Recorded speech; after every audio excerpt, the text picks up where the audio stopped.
Hello, you beautiful beings! Welcome back and welcome to my new monthly series where I am going to be interviewing some bright and shining souls out there in the world.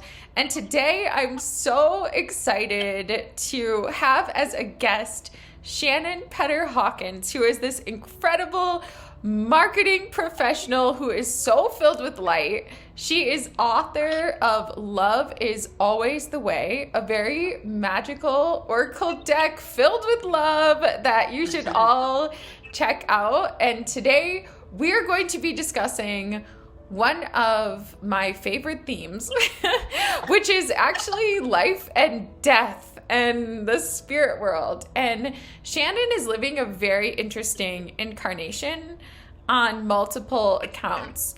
But one of the things that makes it very interesting is her life has been continuously shaped by death. And part of the reason that this has been the case is that Shannon was born on a very fateful day. Shannon was born on September 11th. And many of you will know that in the year 2000, this was a day that the world changed and many lives were lost. So in today's interview, I wanted to talk with Shannon about how the many deaths of September 11th have impacted her celebration of life every year on her birthday, and how her interactions with death throughout her life have increased her connection to spirit. Because you all, she is very, very, very connected to spirit. And I believe that in life, everything happens for a reason. And Shannon's soul picked to be born on September 11th, as we all picked to be born on the day of our birth. So, Shannon, welcome to the show. Hi, Maya. Thank you so much for having me. I'm just thrilled to be here. And we are absolutely thrilled to have you. Now, you beautiful being, I would like to hear, what are your thoughts like on your birthday, and what was sort of your experience of celebrating your birthday prior to September 11th of 2001? Well, I grew up in California. I still live in California, and I had a pretty idyllic childhood. My parents always made a big deal out of our birthdays, and I love my birthday. My brother was born 3 weeks prior to me, 2 years younger, but 3 weeks prior. So we each got a celebration, but there was also some coming together in the middle of that we did some things together. And so that was always really nice, although it was a little push-pull because, when you're a kid, you kind of want to have your own thing. But my mom always made sure we had a very family-focused celebration, and then usually we got to do something of our choice with our friends. And especially now as an adult, my parents were not extravagant, but yet they always took care of our needs. And so those little bits of things that they were able to provide for us, and the joy and the celebration that they brought, were just so lovely. So as I look back over my life now as an adult, I'm just filled with love and just gratitude at all the wonderful memories I have as a child growing up. Yeah, Shannon, I heard you say California girl.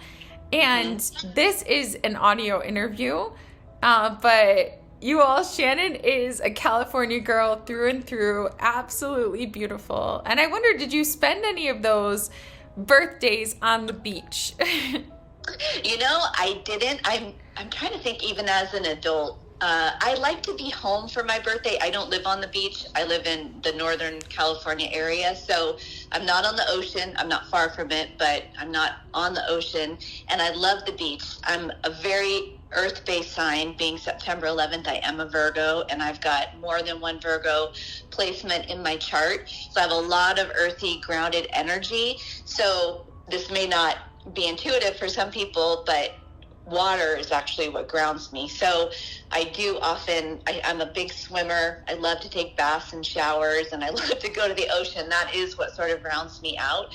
But on my birthday, I always like to be home, because there's nothing that makes me happier and filled up than being surrounded by friends and family. And I'm a birthday celebrator. I'm very upfront about my age.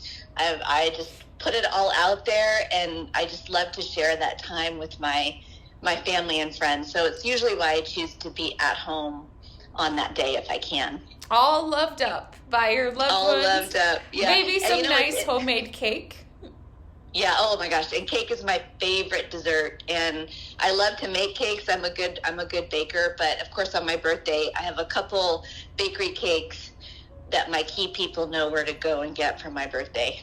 Oh, you are blessed. You know, you started out saying, you know, early in your life you felt that your birthday was sort of idyllic. And it sounds that way in the sense that there's an abundance of love and warmth. And yeah, I'm so glad that you had that early upbringing and that you felt loved and supported, because not everyone does, right? And that you've had this wonderful experience of celebrating your life for many years. And you said you're okay discussing your age. Is that really true, Shannon? Is that true? Is what true? That you're comfortable discussing your age? Yes, I am, because I feel, I mean, not to get ahead of ourselves, but my brother did pass away at an early age, and I feel like life is a privilege. To be here and be living is a privilege. So to be ashamed or not feeling comfortable, and it's no judgment on people that don't want to share their age, but I own it and I shout it from the rooftops, because I am grateful to be here and living at this age. And I'm 52. I just turned 52 on September 11th, and I just am embracing middle age and all that comes with it. It has its, you know, brief moments of challenge, of course, because we're all human, and I don't consider myself a vain person, but I do have a little bit of vanity. So, you know, things shift and change as we go through this life, but I feel that this incarnation is 100% a privilege. So part of that privilege is being completely grounded into the age and stage that I am at any given moment. 52 and gorgeous and vibrant. Well, the reason I asked you that is I wonder what birthday you were having on September 11th, 2001. Like, how old were you turning? Where were you at in this incarnation at that point? Well, I was turning 29, and because I was born in 1972. So I have to say, a little bit selfishly, I'm glad it wasn't my 30th birthday, because for better or for worse, I think we tend to put a little bit more of a celebration and significance on our decade birthdays. And that's been the case in my life. Every time I tend to go a little bigger on the celebration when I hit a decade marker. But I felt that being 29, ironically, my brother was in New York City on September 11th, 2001. He was in the entertainment industry, and he was working in production. And so it was just going to be me and my parents and my grandmother, who was still living at that time, going out to dinner. You know, nice, but nothing, you know, crazy or a party or anything like that. So when that day actually happened, I'll never forget it, because it was absolutely shocking. And there was this quiet unease in the air, which was very similar to a large earthquake that we had here in 1991. It was that same energy of just kind of shock and quiet. You could just, when everyone in a region gets super quiet, it's kind of eerie, but it's powerful. And so we all kind of sat in that essence at that time and on that day, just kind of in shock and awe at what was happening. Obviously watching television, play-by-play, and the internet was around at that time, so I had it on my computer at work. It was not a time where I had a computer at home. We weren't quite that far along, but I remember for the days and weeks following, I would have this little video of streaming coverage running, you know, as things were happening. But we ended up coming home and gathering at my parents' house at the time. My grandmother came over, and I think we got Kentucky Fried Chicken, in all honesty, and sat in front of the television and just talked and watched. And my mom had tried to call my brother over and over, and I don't believe he had a cell phone at the time. And it took him about, I think 11 hours, ironically, to finally get through to her, because in a crisis situation like that, I think it's hard to get a line out, quote unquote, a line, or, a signal out of an area that's impacted by a disaster like that. And a couple times I heard in my mother's voice the terror that she felt of the fear of losing one of her children. And one of those moments was on that day, which there's a lot of irony that kind of goes under the surface of our lives and how that ultimately manifested. But as a mother, the worst thing I think that can happen to any parent is to lose a child prior to your own, transition. And so there was a lot of panicked energy in our family throughout the day until my brother was finally able to safely get to a phone and call us and let us know that he was okay. And because he was in production, he was driving around and he could be anywhere in Manhattan at any given time. So it wasn't like we knew exactly where he was. And so that brought a lot of extra, worry until we finally heard that he was okay. Oh my goodness. I'm there with you, right? Like Kentucky Fried Chicken. It's your birthday. You're used to being surrounded by love and family. And you're over there in California. The attacks on the Twin Towers happened really early in the morning, but it would have been even earlier in your time zone. So you wake up on your birthday and this is the first thing that you see. And not only are you seeing tragedy and feeling that eerie calm, by the way, I know that calm too.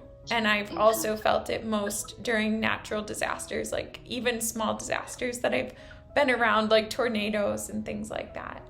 But I did not know that in that moment, your brother was lost. In the sense that you didn't know who he was. And many of you may not remember, but this was a different time. Yes, there was cellular technology, but it was unreliable. If you were in a forested area, you may not be able to get a call out because of the trees. If too many people were calling at once, you wouldn't be able to get a call. Same thing with internet. If too many people were trying to connect at once, you couldn't make the connection. And yeah, I know a little bit about your life story and your amazing brother. And it sounds like it was 11 hours, your whole entire birthday almost, before you heard from him.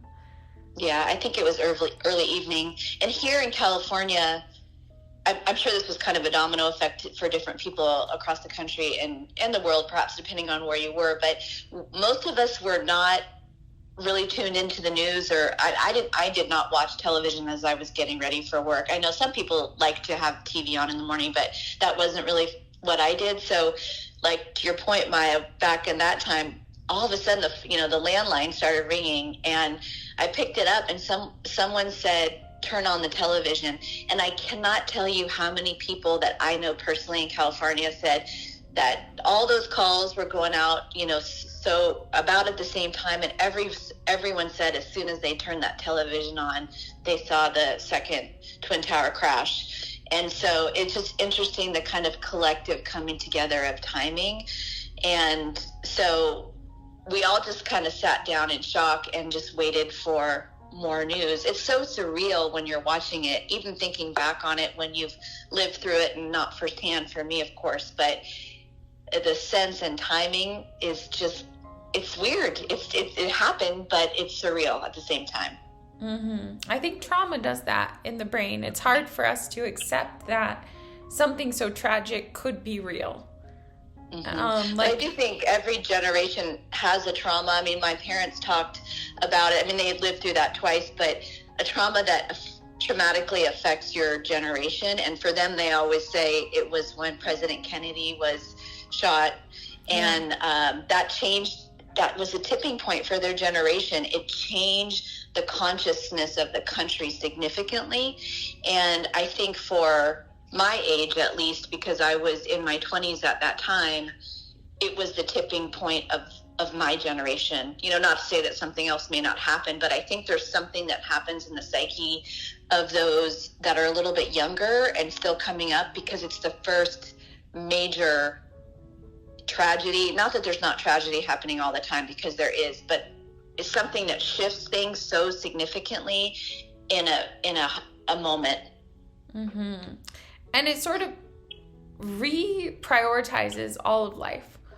And Shannon and I were chatting before we started the interview, and like for many people that's happening right here and now with the fires in California. It's like we all go about our daily life and we have these little things that we feel are so meaningful, so important, like, oh, I need to get the new iPhone, or I'm gonna get my teeth whitened, or like all these things, and they feel important, like, but then something large happens, like something that is earth shattering, and all of a sudden all those little things just like fall away. And like for you, going 11 hours and you're watching this horror over and over again on the television, and it just played over and over and over, and you're thinking like, my brother, like my beautiful brother, like he's there, you know, and then suddenly like, what kind of cake am I gonna have tonight is like not that important. Or when we're 29, it's like, right, how am I gonna look in my birthday pictures, like that. All of it just falls away. I did want to make one astrology note, which is that would have been the commencement of your Saturn return. The 29th birthday is the first birthday of the Saturn return. So this is quite a Saturn return. And for those that don't know, essentially the Saturn return is our time astrologically of becoming an adult. And there is always one or more initiations which bring us into astrological adulthood and force us to grow up and see the world in a new way. And I think a tragedy like this, it brings this element of the sacredness of life, yes, but also this sense of like, if you thought that you had control, you were wrong. Like at any moment, things can change. I wonder. Yeah, I was going to say though, Maya too, you kind of said this, but just to touch on the fact that it brings us together, I think in my lifetime, I don't recall such a sense of strong unity in our country. And even now, like we live in very divisive times, politically, spiritually, religiously. I mean, you can sprinkle in a lot of factors in there, but it's a mixed bag because it's so tragic. But at the same time, moments like this bring us together as a larger community, as a country, as a world, and remind us that we're all human. And when we pull together in these moments, it brings out the best of us as human beings, I think. And, you know, even as I say that, it's kind of a shame that we do go back into our little silos when we're not in crisis or we're not in this great moment of coming together in greater consciousness. But, you know, maybe in the spiritual evolution of our own lives and the world and the universe, that's what we're evolving towards ultimately, is getting to this higher space of holding that vibration ongoingly. And remembering that we're all one. I think moments like this help you connect into the spirit of each and every individual. And even though we have our differences, we are all one. We are all light force, you know, divine universal energy at the core. And we're all connected. And I remember like a lot of the news coverage as we kind of deepened into the experience was about that. It was, you know, this person knows this person, knows this person, and like everyone was affected in some way. And I think trauma is sort of like a great equalizer. Like it doesn't matter your skin color or how much money you make or what you've achieved. Like grief is grief. Trauma is trauma. And it brings us all back in touch with that within us, which is the same. And I think daily life, it shows us what's different, and focusing on the difference that separates us and that divides us.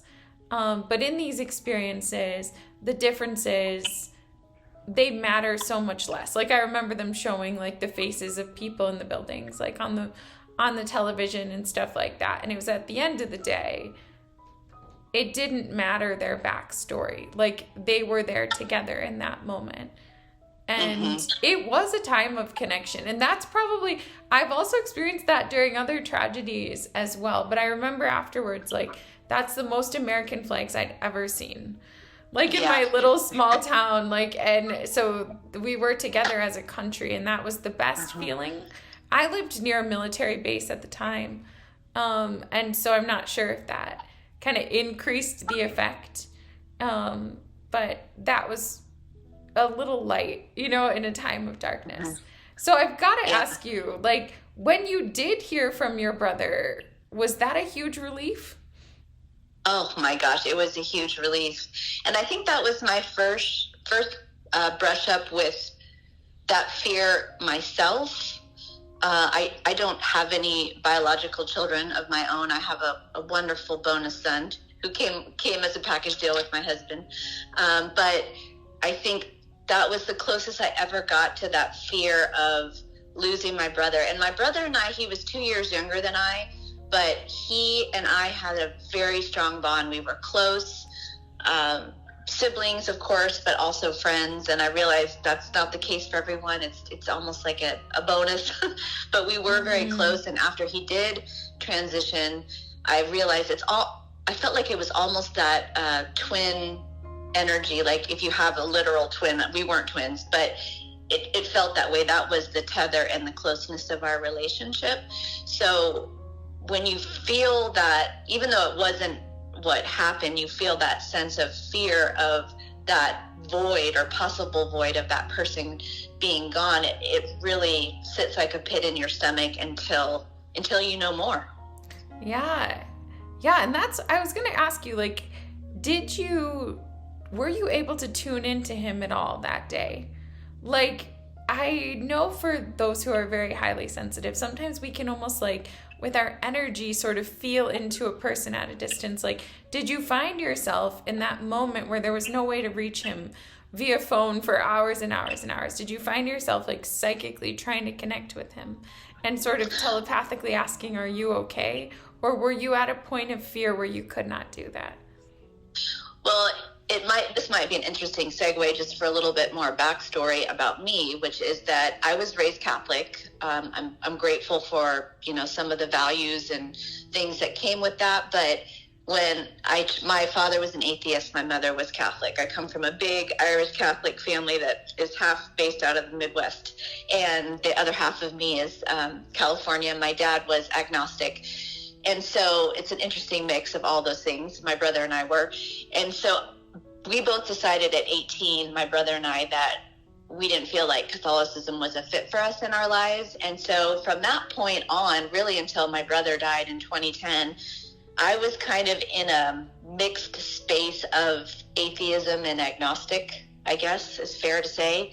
I was strongly atheist, I think, for a while coming out of Catholicism, because I'm not a huge fan of organized religion, just for the fact of control and some other things. I think there are good things that come with it, but so often it can go a little sideways. So I have found more of my home in a broader spiritual sense.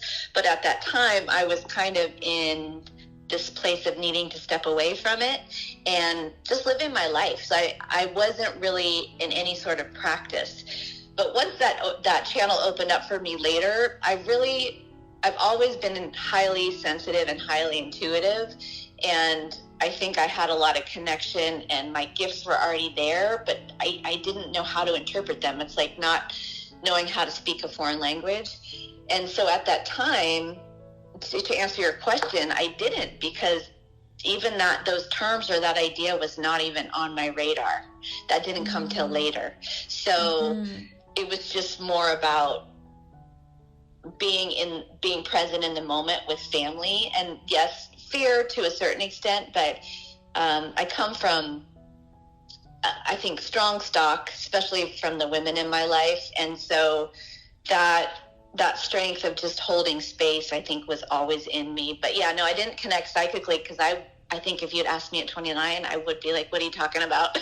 Yeah, okay. I wondered because you said you felt like twins. And so even those who are not spiritual, often I've found that twins, like biological twins, they will sort of discuss their telepathic link or like feeling each other at a distance. So I wondered if you experienced that. Now, yeah, if you had asked me at the time, I may have been able to answer more accurately, but now I'm not sure. I cannot remember that specifically. That's okay. Do you remember when you did hear from Brendan, your brother? Do you remember what he said and how you felt? I don't believe I was there for the call. He called my mother. Mm-hmm. And what I do remember is getting there shortly thereafter and the absolute relief in her voice. And it's such a multifaceted feeling because it's sort of like survivor's guilt, I guess is the best way to say it, because you're so relieved and grateful that your person is still there. Yeah. But on the other hand, you're still absorbing all of this big energy for all the other loss and tragedy that's happening. Especially as a highly sensitive person, to really feel the impact. Exactly. In that time where you hadn't yet heard from Brendan, did a part of you sort of begin to process the possibility of his passing? I don't think so. I almost feel like it was fear and denial. Okay. You know that feeling in your body when you're so hyped, it's like you can't calm down, and you're bracing yourself for bad news. That's really what I remember in terms of being just kind of in that physical space and having a lot of high energy that you don't know what to do with until more information comes in. Just being on high alert, hypervigilance. Yeah. I'm not a runner, but it's like you need to go for a run or something, and just burn it off. Yeah, because I wondered, like, after that experience, if you maybe pulled him in closer, like, after having that experience where you felt you could have lost him, like, if you, I guess, cherished the connection more, or if you found yourself, like, cherishing even with your mom or your loved ones more, having then come into a different relationship with sort of having seen so many people pass during the attacks. Yeah, I would say it was a step on the path for sure. And then my mom and my dad and I went from California to New York. It was like about a year and a half later. My brother was still living there, and just being together, all four of us in New York, it still had such a raw energy about it. And going down to ground zero and being present there, and really, I think being present with my brother in the city in which he was living at that time and seeing it through his eyes and experiencing it, I think that also brought us all much closer together, because the impact of what happened and the feeling of loss is so tangible. Even to this day, we went to the 9/11 museum a little over a year ago, and the energy there is palpable, very palpable. So it's a lot to take in, but yeah, absolutely. It's one of those moments where you thank your lucky stars and you pull everybody closer in. So Shannon, I've got to ask the question, right? Like, how did this change your birthday and your relationship to your birthday? Did you celebrate your birthday that year? No, we didn't. We just did the Kentucky Fried Chicken.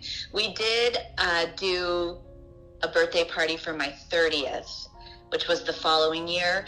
But I will say, I feel like ever since then, there's some subdued energy. First of all, for me personally, I always take time, especially in the morning of my birthday, to just be present and honor and think about what happened on that day. I usually post something about it on social media because for me it's important to make that correlation between the day of my birth and the day that we're celebrating me, really, on the day that for a lot of people it's a day of mourning, or it's a remembrance of what they lost and who they loved on that day. And so yeah, it's just not, it always has a little bit of a twinge, I guess. But I will say, whenever I meet somebody who has a 9/11 birthday, I feel like we have a little club now, because there's just this like understanding of each other that you don't get from anybody else. And it's just like anything in life, you only know what you know until you go through something or experience something. And whether we knew each other or we were together, which we weren't, most of us, there still is this connection when you tune into somebody that had that same experience of being born on that day and old enough to consciously remember and integrate the meaning of the day for the rest of their lives. Yes, there's no doubt you all belong to a special club and that you're all connected. Absolutely. Now, to me, there's something sacred about the dance between life and death. And the birthday is the celebration of life. And so many people lost their lives that day. So if there's a positive way to frame it, right, it's this idea of like, I'm still here, and on this day where so many people's lives were cut short, I will live, and I will live most fully, and I will live most beautifully in honor. Like, I can live my birthday with as much joy and heart and soul as possible in honor of those who have lost their life early, or those who didn't get to live out their full story in New York City. Do you feel that? Like, or I guess now when it comes to your birthday, and you've had many birthdays since then, like, do you find yourself thinking about the September 11th attacks and that day? Or do you find yourself just sort of, as you mentioned, kind of honoring it in the morning and then kind of focusing back on you and on your life and other things? I think the latter. And I will say, you know, my transformational journey later on and my greater spiritual perspective as a result of that has given me a lot of peace in how I look at it and how I process it at this time. And it has been significant for those of us that lived through it, and it will be for the rest of our lives. And I think it's important to not get bogged down by the heaviness of it, but to always acknowledge that it happened, you know? And for me, it really set off kind of a path of synchronistic events from there on that have lasted to this day. And my mom used to always say, there has to be something special, you know, for you or about you because of this connection. There's got to be something. And so just a fun side story is that we had a really good family friend who at the time was working for Bloomingdale's here in Northern California. And she had done a little TV segment, and they had the local fire chief from that area on the television, and they had about 12 t-shirts printed up that said in remembrance of, you know, New York Fire Department, and, you know, had a whole get up. And so as a result, the department store was slammed with calls that came in about people wanting to buy that shirt. So that's what I do for a living. I do printed swag and merchandising. So she called me and she said, oh my gosh, we are completely overwhelmed. And this is still in the very soon aftermath of 9/11 happening. And she said, how quickly can you get me, you know, a few hundred shirts, navy blue shirts that look like the uniform? And, you know, she gave me all the details. And I was like, I will make that happen. Well, long story short, it turned into months and months and months and months. And as a result of doing that, we were able to donate through Bloomingdale's $500,000 to the New York Fire Department Fund for the firemen. And then I did make some money off of that because I was in business. And as a result, I was able to buy my home. So, oh my goodness. So as a result, my mom said, you know, there always seemed like there was going to be something. And as I knew that we were going to be talking about this topic, I thought, wow, this is just one of those moments where, of course, I wanted to do whatever I could to help. I jumped right in, and, you know, we worked our booties off for weeks and months to get shirts. And because the orders just kept pouring in, hundreds more, thousands more. And so we kept running these shirts and doing shifts sometimes overnight to keep up with the demand. It was insane, but it was such a beautiful thing. Talk about benevolence and a transmuting experience and something good that came out of it. So that happened. And then, you know, I kept kind of trolling down the path of my life, really starting to wake up more and more to the connection of 9/11 and 9 + 1 + 1 is 11. You and I were talking about that a little bit before we started. And today, being January 10th, 2025, is also an 11 day. So just staying tuned to those synchronicities and understanding how everything is ultimately connected is such a beautiful thing. It's just wonderful to be awake to the consciousness of how everything weaves together. And then a few years later, I ended up meeting my now husband, who is a retired fireman, 911 responder. And so I felt like, again, 9/11 keeps showing up in my life as a way to indicate that I'm on my right path. And when we were starting to get to know each other, when we were first, not even really dating, just getting to know each other, he said to me one day, we were having a phone conversation, and he said, "What's your favorite number?" And it's kind of like when you're being asked a question and you feel like it's a test. I was like, oh, I hope I'm going to get this right. But I just answered truthfully, and I said, my favorite number is 11. And he said, mine too. And so that was just such a connecting moment. And we, ever since then, as we've tumbled down our, connected path, we really tune into 9/11s, 11s, 11/11. And, I'm sure as many of your listeners know, 11 in and of itself is just a highly intuitive number that, to me, always shows me whether it's 11, 11, 111, or 1111, or 9/11, which equals 11, that that the universe is indicating to me that I'm on the right path and to keep going, and that when it comes up more often, that I'm often on the spiritual path that I need to be on, or something is happening that I need to pay attention to. So it really helped kind of bring me up into a higher vibration, and even to this day, it keeps me there. And when David and I were talking about this last night, and just talking about 9/11 and going over some things, he said, wait a minute. And he comes back into the room, and he shows me his badge, and his badge number is 2333. And he's like, what does this add up to? And I said, 11.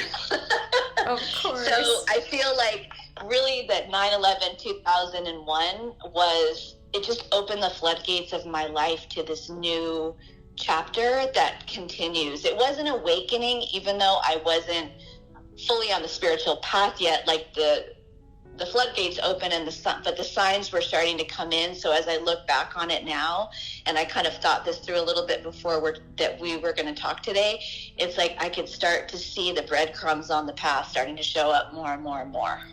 Well, I mean, these are some big breadcrumbs. These are loaves of bread, like from the sounds of it. September 11th brought you your husband. Of course, you didn't know that at the time, and I honestly had no clue that you met all the way back then. But it brought you your husband, your first home, launched your career in business and marketing, and not to diminish the tragedies that we experience in life, but I do feel so much light comes from the darkness. And when I think about my own life, the greatest, happiest, most wonderful periods of my life always followed the most traumatic and dramatic and dark periods, always.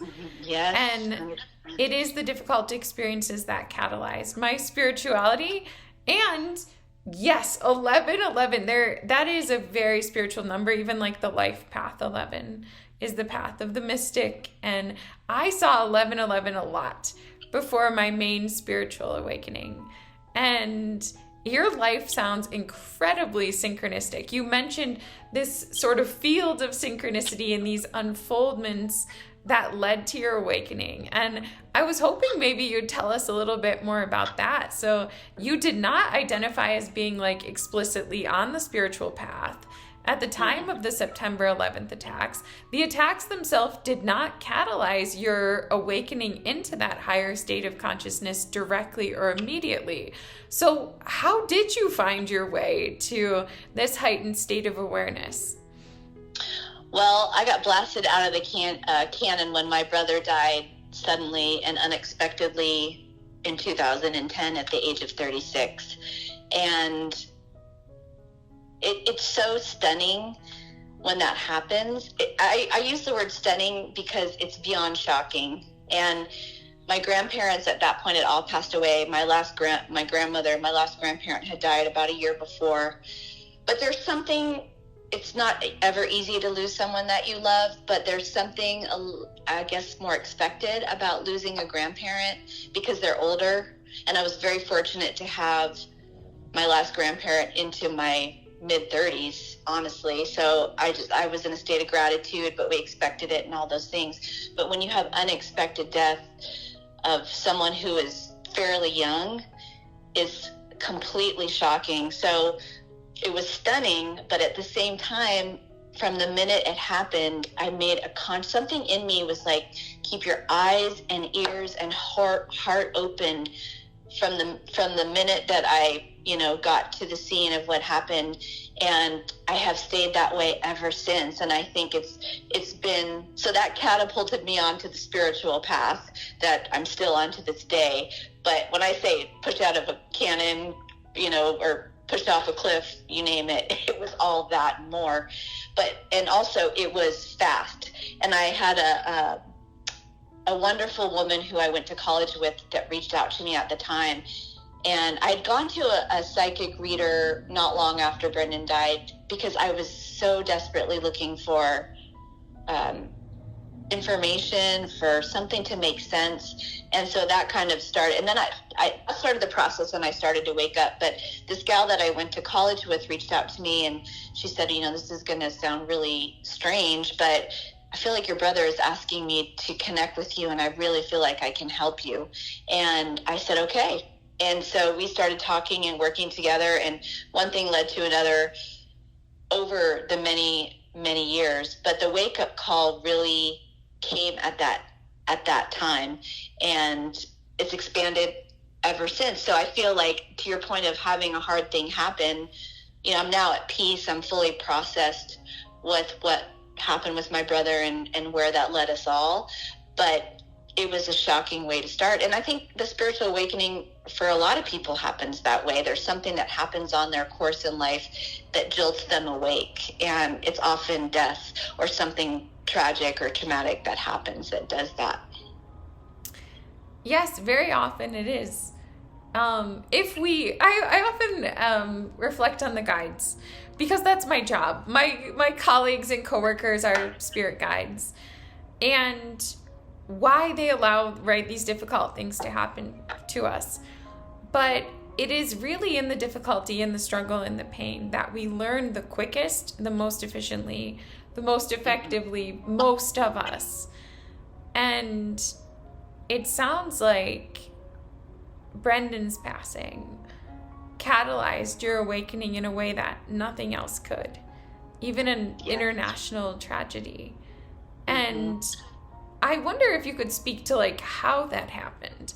Was it the case that you felt like the existence of his consciousness surviving after death, or how did his death lead to your awakening?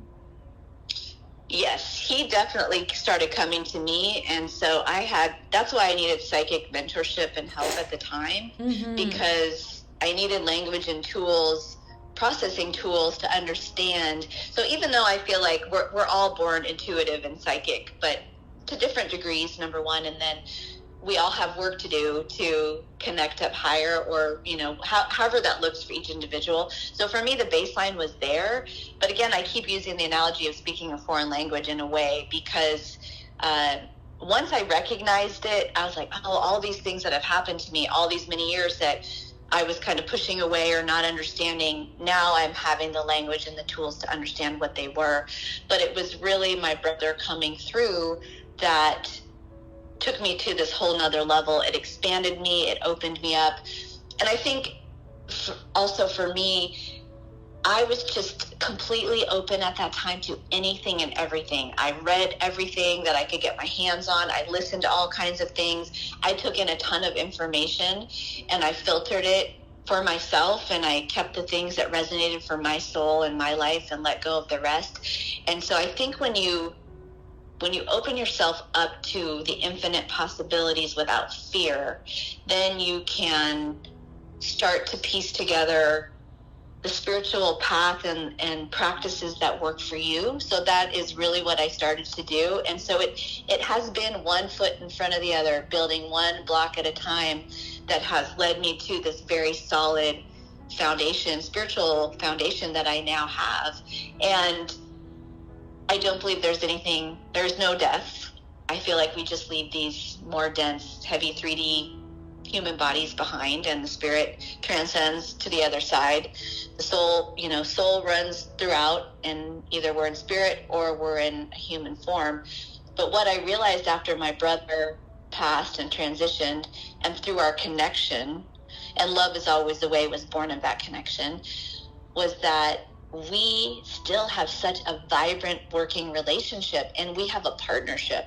And so I really started to understand and come to terms with, we always had a deep connection, as I mentioned before, but this was the next level. And so often when I write or I'm doing any kind of work connected to this, I sometimes just feel like his channel. We partner for sure, but sometimes I feel like his channel. And I've seen, not only through myself and my family, but through other friends that knew him, he's still so present and active. And I feel like, not that his life wasn't meaningful or wouldn't have been meaningful if he stayed here, but it makes sense to me now based on his the work that he does and the position he kind of holds for all of us, that it was about his guidance, his leadership, his mentorship of those of us still here from the other side. He crossed over first before many of us. And I have to say, the minute my brother died, I truly lost all fear of death, because I don't particularly want to suffer as a human being. Nobody does. But I thought, wow, if my guy, my little brother, can cross that threshold and be okay, I can too. And so, since then, my mom and my dad have also transitioned. So I feel like there's nothing to be afraid of, because I believe there's no death, number one, but also my core three have already crossed it. So I know when my time comes, I can do it too. Yeah, you're going to get the birthday hugs, like the love of family there on the other side. Now, I have to ask though. So you felt a growing spirituality after Brendan passed, and you mentioned him coming to you. What did that look like at the time? And has it evolved over time? Yes, so my experience was, and I have come to experience this with other spirits as well, that often when they first cross, their spirits hang down low. That's how I term it, I guess, and are very accessible. And I think whether they realize they've crossed or they're still adjusting, they're so present. And I find, especially with spirits that have just transitioned, they're very accessible. So my brother was, his energy was down low. I could see him sometimes, I could hear him. And, Brendan was incredibly funny. He's one of the funniest people that I've ever known. And I miss that greatly, his humor. But he still, does all of his little tricks and tries to be funny from the other side. But it was almost like he was poking me like a little brother would too. He'd bug me with things. Like, I remember being in the car, and a couple times I had to tell him to pipe down because I was trying to drive. So he was really trying to make sure I was hearing him and connect and communicate with me. And I will say that my brother is my most active spirit in my life to this day, even though other people have subsequently crossed. And I think that's because of our partnership and the role that he holds in my development on this path. But I found with him and with others that it's a much more tangible energy at first, and then it sort of mellows out. Doesn't mean that they're not there, that they're not accessible. It's just that the energy chills a little bit. So we still have a very dynamic working relationship, and I can pretty much call him in a heartbeat as soon as I need him. And he also shows himself in varying degrees and in funny ways and all that good stuff. And he comes to other people too, and I love it so much to this day when I get a call or a text or an email of somebody saying, I just had a Brendan experience, because I feel like he's the gift that keeps on giving. And even people that didn't meet him in the physical 3D world here are still so affected by him in such a positive way, because he was truly, I would say he was a gentle giant. He was very tall, 6'4", but he just had that beautiful spirit of gentleness, love. He was a little quirky. He was artistic. he didn't totally fit in the box. And in some ways, I feel like he might have been a little ahead of his time, which is why he didn't stay for super long. He came in, he touched us all for 36 years, and then, you know, he blasted out. But he was such a loving person, and that mark that he left on me and my parents and our family and so many of his friends would say after he passed away, that guy used to kiss me on the top of my head all the time. Oh. And I think for, you know, guys, that wasn't, you know, typically done, but Brennan was just love. And so I think he really, when someone passes away, I think that we really often take a hard look at who and what they were. And sometimes there's things that are hard about that person, and we need to release that in their passing. But the way I look at transitions, especially of the people that I love and care about the most in my family, is what are the best aspects of them that I can keep with me and even incorporate. Like, I've thought, okay, what was the best thing about my brother that I can take from him and incorporate into my own life? And one, it was that showing up with bigger love and generosity, and, you know, not being afraid to let my freak flag fly. Not that I was, but he was even less so. So really being expressed in who I am as a human being. And I think that everyone, when someone dies young and unexpected like that, I think the lessons that that person brought, I think Brennan came to be a teacher, but he was a subtle teacher. I don't think people really realized who and what he was until he was gone. That's okay.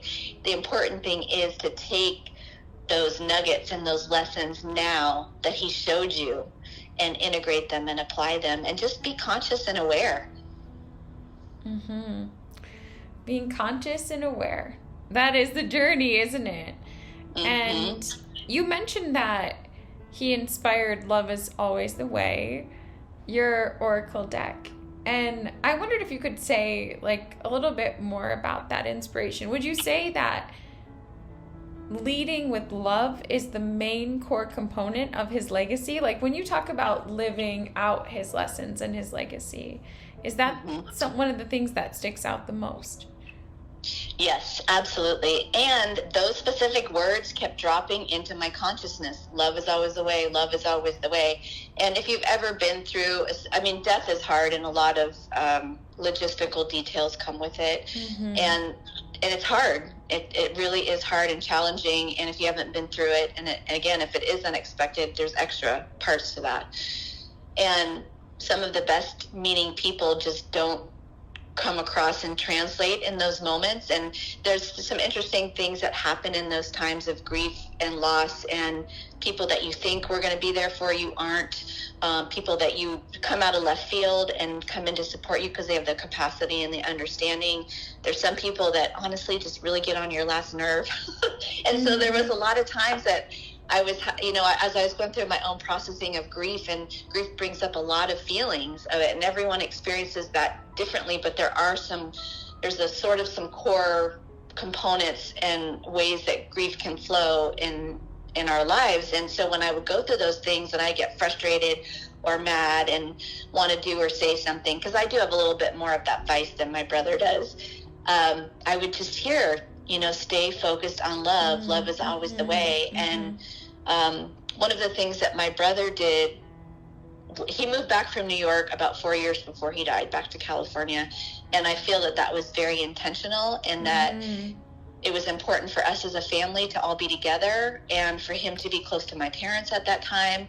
It just all made sense. But I think he kind of, New York is wonderful, but he was there for 4 years, and I think the energy and the survival of it had really started to wear off. And I could feel him wanting to come to the heart of home. And so that's what he did. And he was trying to recalibrate and figure out, you know, where he was going to go with his career at that time.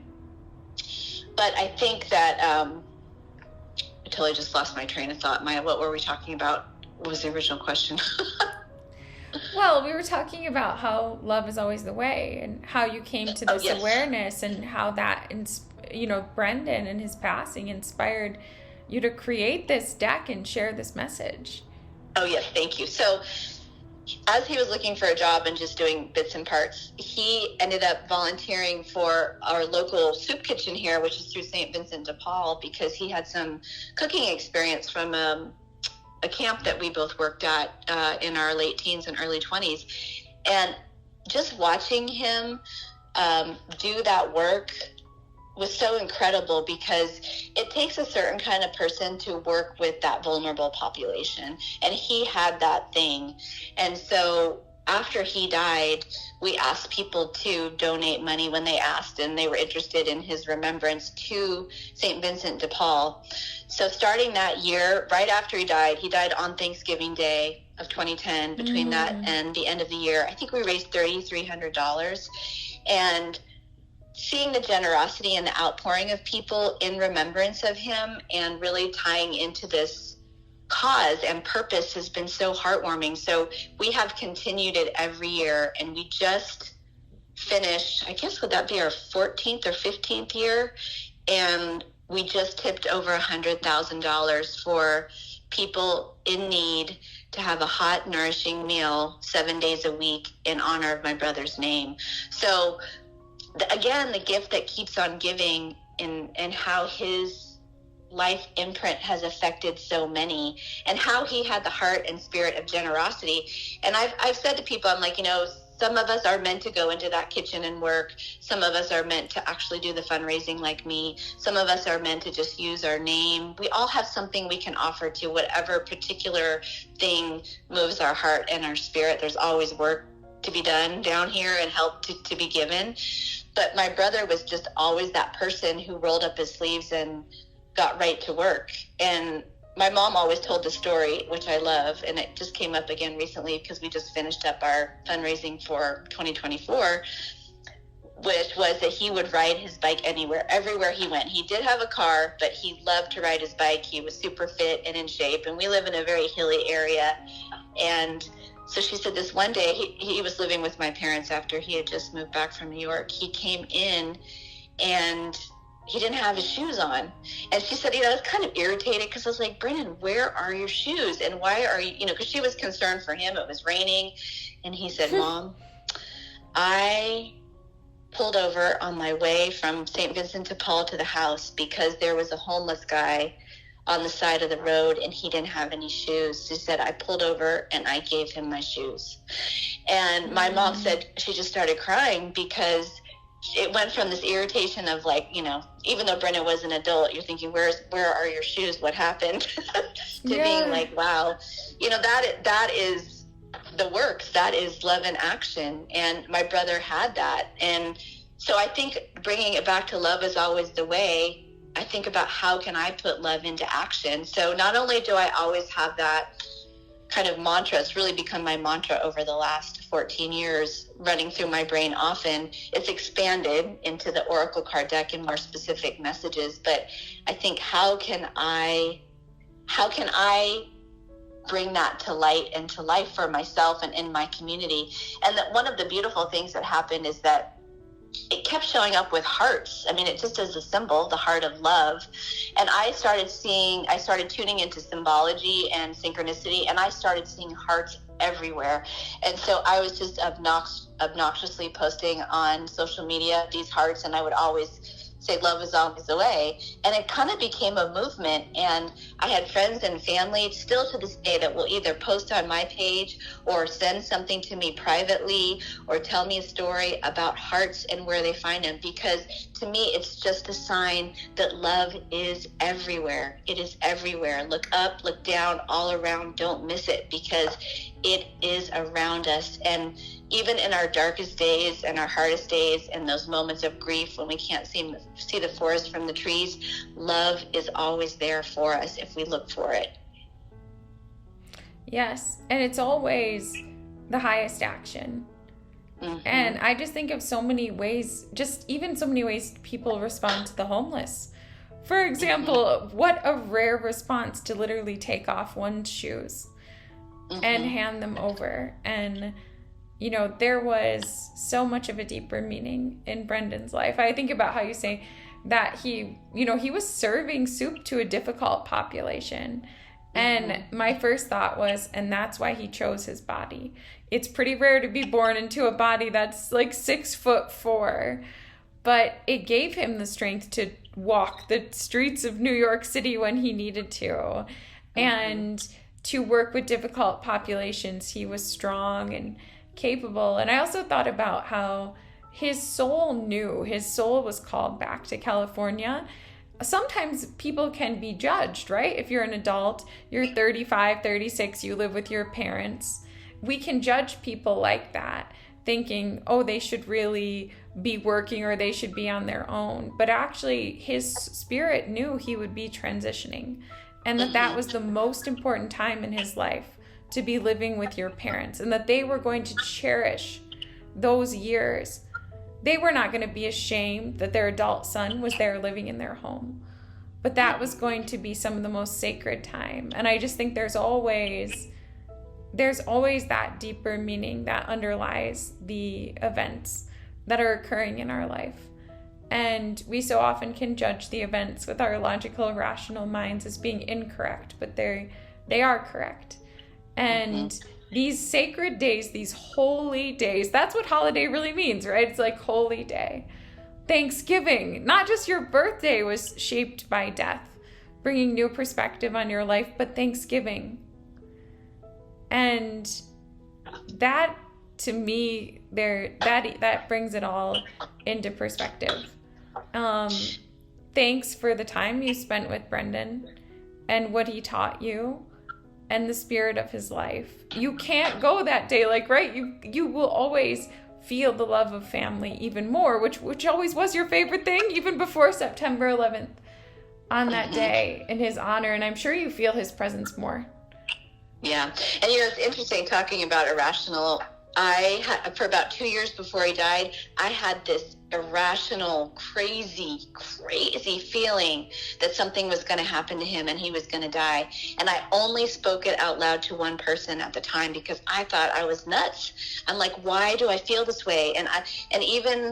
So that went on for about 2 years, but probably 10 to 11 months before he passed, we had a incident where he disappeared for a while, and we didn't hear from him for like 24 hours, which was very unusual, because somebody talked to him every day, and he rode his bike. So our biggest fear was he in a bike accident, and that wasn't the case. But that day, I remember that day so intensely, because I had this fear, and I thought, I am crazy pants right now. I did not know why I'm feeling this. But I will say that probably when my brother did ultimately transition 11 months later, I was like, I had to process that big time, because my soul knew it too.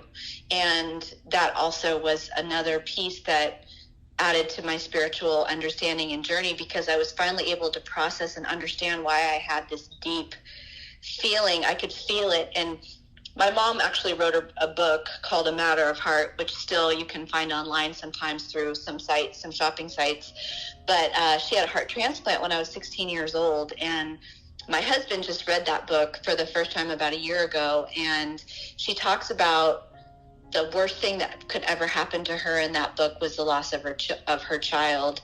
And, for another time, perhaps I could go more into it, but there was 2 or 3 times in her life, sort of like I had this moment of fear of loss, that she had this irrational, I should say that in quotes, irrational feeling of losing her children or a child. And that's ultimately what came to fruition. So I laugh, but it's only ironically funny, because one of the things I've come to realize through all of this is that so often that is the truth. The messages are there. Our soul knows. But it's also helped me not be in fear as I've continued to live my life and just trust fate and destiny and outcomes. And I was thinking about September too, again, knowing we were going to get on this call. And I always chuckle to myself, because I was a Christmas conception, and this little thing came up on social media the other day, saying that the most common birthdays in the United States, the top 10, I think, were 9 out of 10 of them were September birthdays, and one of them was July, I think July, something like that. But anyway, I looked it up because I was like, is this really true? And what it said was that actually Scorpio, the most number of people are born under the sign of Scorpio in the United States, and it may vary for different parts of the world, by 9.4%, but Virgo is a close second at 9.3%. And so I was like, I just have to see if that's really true, because if that's true, then we are living in a Virgo dominated world, which would be kind of funny. But I was a Christmas conception. My brother was a Thanksgiving conception, so my parents clearly dug the holidays. But the ironic thing is that like a few years after he died, as I was thinking, because I've just done a deep dive and just had lots of deep thought about a lot of these things, I was like, oh my gosh, he was conceived and died on Thanksgiving. Mm-hmm. And so there's this full circle moment, and my mom, my dad, and my brother all buried together in this beautiful cemetery where I live, and I always go on all of their birthdays and their transition days, and they're all in the fourth quarter of the year, so October, November, December. And when I was there at Brendan's transition date in October, I was looking at the gravestones, and as I told you before, I was kind of just zoning more in on numerology, and as I added up the years, they all were born in the same, they were born and died in the same year. So I think my parents were both born in a 4-year and died in a 4-year, and Brendan was born and died in a 3-year. So I guess I say all that sort of in a wrap-up fashion because everything is connected. David and I often talk about heart math and how all of the universal energies and consciousness make sense even if we don't get it at the time. Mm-hmm. Yeah, and that's how I wanted to wrap up too, is like you said that your mom was irrational, which I think what you meant is like people judged her fear of losing her children as irrational. Mm-hmm. Intuition doesn't make sense to our rational mind, but it is ever so real. Mm-hmm. And there's always a part of us that knows the key events that will transpire in our life. And we're not meant to remember consciously all of them. It would interfere with our ability to live out our destiny. Yes. But there is a deeper part of us that knows. And I believe that's why Brendan lived his life so beautifully. Because he achieved a state of understanding about life that typically people might not reach at all or until they're 80, because he needed to. He was at the end stage of his life, having done that reflection and come to that moment. And I'm just glad for the time that you had together. And, you know, I'm glad that of everyone in your family, right? It's good that your family's together on the other side, and they'll all be there to embrace you when you make your transition. But Shannon, I am glad you're still here. Yeah, I'm glad you're the one that's here. And I'm glad you're spreading the message. Love is always the way. We need that, especially during these times where it's so easy to focus on our differences. Love is the connecting force. And no matter what someone's age, stage, background, profession, we all crave love, and we all crave understanding. And that is the common humanity. So thank you for sharing that message. In the description below, I will link your oracle deck, your marketing services, your mom's book too. I didn't know your mom was an author, and anything else that's in Brendan's legacy. Thank you for sharing, Shannon, about your experience of being born on September 11th. As soon as I saw that, I was just so curious what that must have been like. So thank you for indulging my curiosity. And yeah, is there anything else that you would like to share in conclusion today? Well, I was just going to say, why don't we set up a code for anybody that wants to order the oracle cards, and we'll make it Maya 911. So if any of your listeners want to purchase the oracle deck, they can, and I'll program in that discount so they can have it. And yeah, I just love getting the oracle cards out into everybody's hands because it's a tangible tool just to remind us that we are all love. Everything and everyone is love. So thank you for the love that you bring. I love the connection that we have, and I just appreciate the opportunity today to just have this wonderful chat. Oh, you're the best, Shannon. Thank you for the code. And you guys, this is a great deck for Valentine's Day to keep as yourself or to give as a gift. It is so beautiful. It's visually beautiful. There's hearts all over it. It's good any time of year, but especially here as we prepare to move into later in January and February. It's a great Valentine's Day gift. And love is the greatest gift. Thank you for the love you shared today, Shannon. It's been great to have you on a guest, and hopefully we'll have you back as a guest very soon. So thank you. Thank you. I love that. Bye, everybody. Bye.